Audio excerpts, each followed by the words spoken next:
Shalom nshuti bakundwa muri Kristo Yesu, ndabashoboje.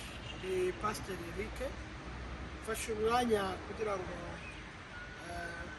basuhuze mbifurize gukomera abanyarwanda barundi, by'umwihariko abantu mwese mwagizweho ingaruka n'ibyabaye mu gihugu cya Mozambique.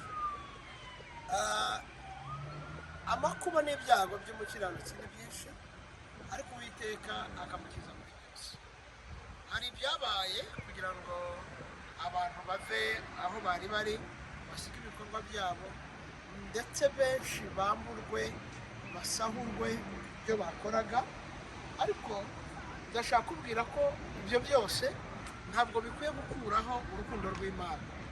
Nubwo ubona ko ubuzima habaye